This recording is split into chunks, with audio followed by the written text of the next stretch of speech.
Our second story brings us back to the United States, to New Albany, Indiana, where a man has been found guilty of murdering his wife after their 8-year-old son told a school counselor that he saw his father kill his mother in the basement of their home. However, this happened after the mother had already been reported missing. So 50-year-old Judson Hoover, so that would be the dad, has pleaded guilty to 1 count of murder. And this happened only 3 days after he was arrested for killing his wife, Rebecca Hoover, who was 38. He had this change of heart because his son outed him and was able to prove to the police that his story about what he saw actually lined up with the injuries that his mother sustained. So the little boy was not lying at all. And I say this over and over again, and I know we have a lot of, famous cases where children have lied, but I do believe overall in things like this, children don't lie. When children cry out for help, I don't really believe that they're lying. Well, and I was thinking a lot about this young child, 8 years old in this case. The fact that he was able to overcome whatever fear and distrust he had with adults, which imagine living in this home, you would probably have a lot of that mistrust already with adults, and fear because he actually watched his father brutally murder his mother right in front of him. And it wasn't the way it was done, couldn't have been very quick. It was just a very vicious, violent, bloody death. And there was a prior incident that we'll talk about as well that, he must have known about as well. And the fact that now he was with the murderer, living with his father, 8 years old, to have the courage to go to someone, go to the school teacher and say, this is what happened to my mother. This little boy is a true hero in my eyes, because I don't know that anything would have been done on this case if he had not come forward, because she had been reported missing by her mother. The police went out, looked around the house, didn't see her. And that was pretty much it for the next 3 or 4 weeks, about 3 weeks, until the little boy finally came forward and was able to tell the school teacher what happened. And then they started acting on it. But for those 3 weeks or so, it didn't look like any investigation was going on. The father was moving on. He filed for divorce. He got, custody of his children. And it seems like it could have been a long time, if ever, that anyone really figured out what had happened to this mother if this little boy had not come forward. Can you imagine what was going through his brain, his mind? He's 8 years old. He's just witnessed his father kill his mother. And for the next few weeks, he's actually wrestling with what to do with that. Who knows what level of intimidation, violence, torture was placed upon him, even if his dad didn't know that his son saw anything, right? But clearly, your mother's missing. So, and that your dad killed her. Can you imagine what it took for him to finally break 3 weeks later and go to someone at school and tell them what happened? Yeah, it's huge that he was able to, that he realized that it needed to be done, that it was the right thing to do. He could have just gone on and sort of, lived with the father and continued on and acted like nothing had happened. But we don't know what the father was doing to him, if he was doing anything to him.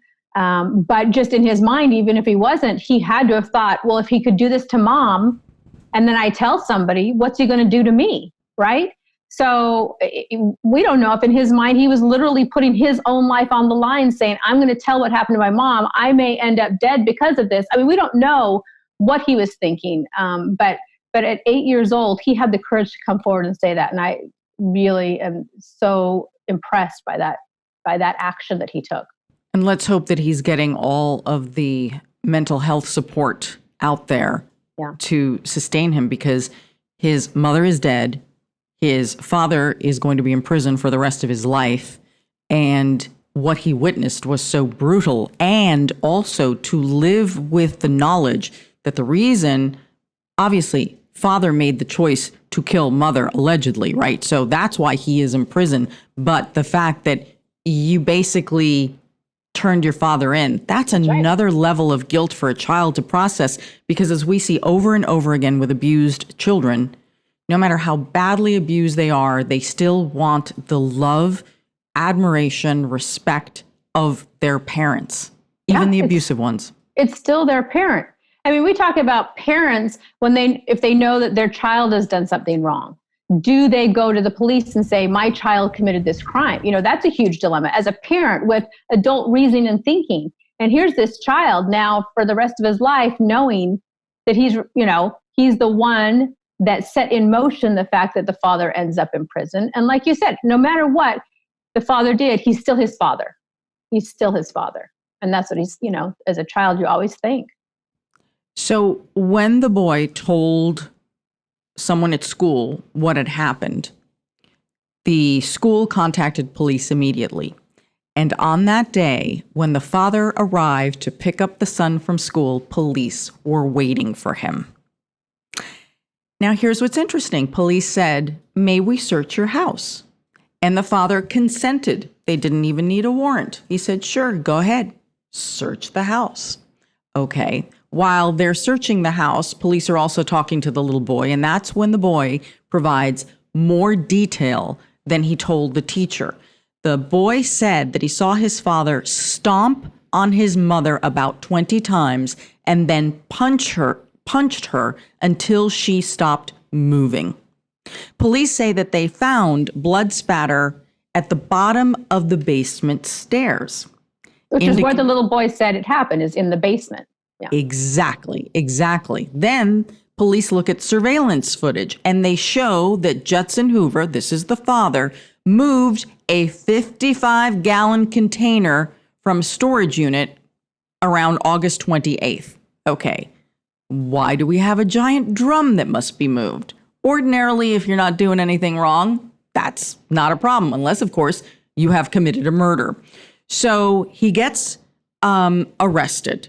But here's the weird part. When the cops go to the storage unit, Rebecca's not there, and her body is not there, and the drum is not there. But detectives say that they could smell the odor of a body decomposing, which if you've ever smelled it, you will know it immediately. Yeah. So after he finally is taken into custody, then he tells them, "Oh, well, I rented another storage unit in Louisville, Kentucky." And then they search, and that's where they find her remains shoved in this 55-gallon drum. That happened on August 31st. Autopsy of the body shows that Rebecca died from blunt force trauma to the head and abdomen, supporting the boy's account of how the mother was killed. Which is interesting. I mean, he gave such concise detail. He's described his dad as stomping on his mother's head about 20 times while he was wearing work boots. And then that he had keys in his hand as he punched her over and over again. She was not moving at this point, according to the little boy. And he punched her over and over again in the stomach.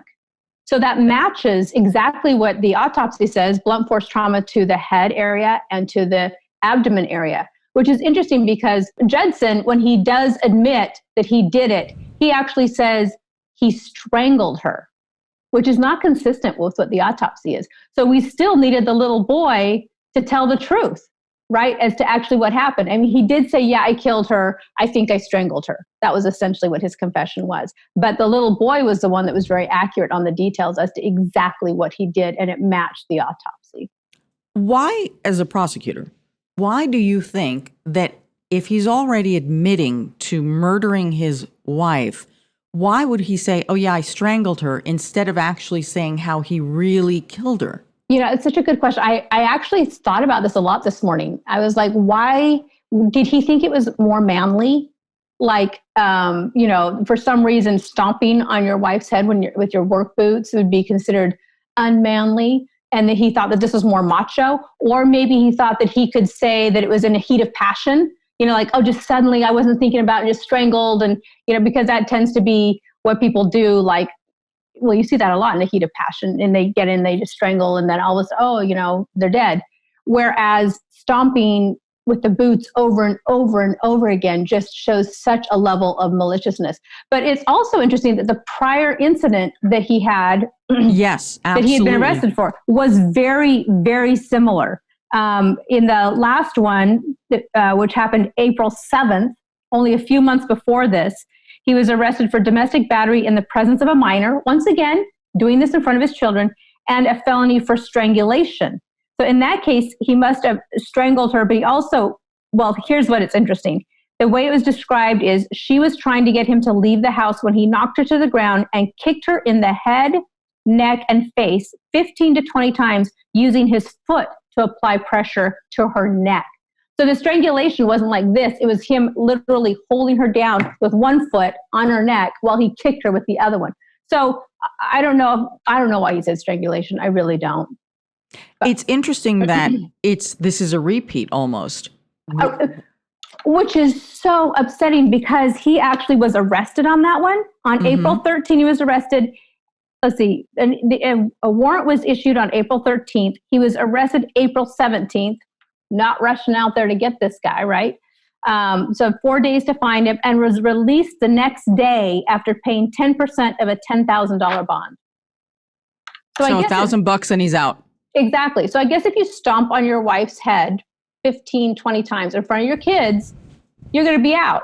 So he feels pretty free to do it again, right? Only this time he ended up actually killing her. So I think that's a tragedy that he didn't get held in jail longer, higher bail, that he didn't get taken to court, that there wasn't a punishment done more quickly in that first case, and she might still be alive. She might be.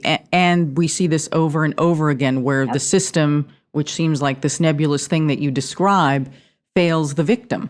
And it did. It did. And not only that, but when her mother reports her as missing, right? And the police, if they did their due diligence, would have looked and said, oh my goodness, in April, a few months ago, he was beating her in the head, stomping on her neck in front of the children. What do we think happened here? She's probably not just missing. She probably didn't just walk away from her family. There's something we really need to look into, as opposed to, well, let's go look around the house. Oh, she's not here. Okay, I guess she's not here. And let it sit for 3 weeks until the little boy has to come forward and point the finger at his father.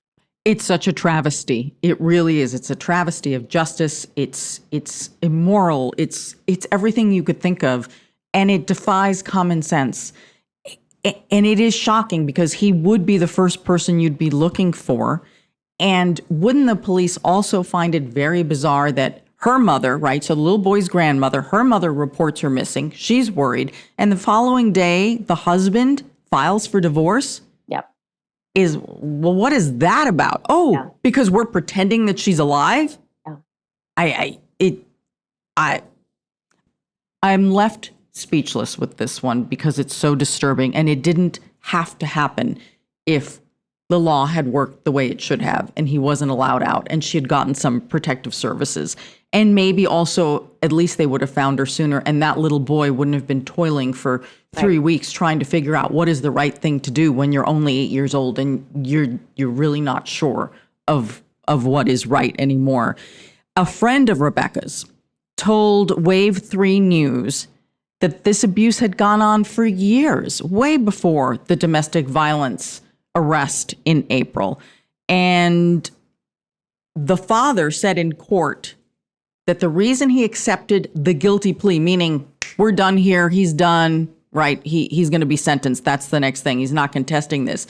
So he said the reason he took the deal to plead guilty to murder was so his son wouldn't have to testify in court. Well, it's nice. What a great dad, huh? What a great dad. Yeah, he's thinking of him now. He didn't think of him when he killed the mother, but he's thinking of him now where he doesn't have to testify. Well, at least that's something. Not enough. Well, I think it'd be also incredibly embarrassing to him. It's more really about him not being embarrassed than about protecting his son from further trauma. Yeah. But I am glad that little boy doesn't have to do anything else. Agreed. Point the finger again. So the dad will be sentenced on October 2nd.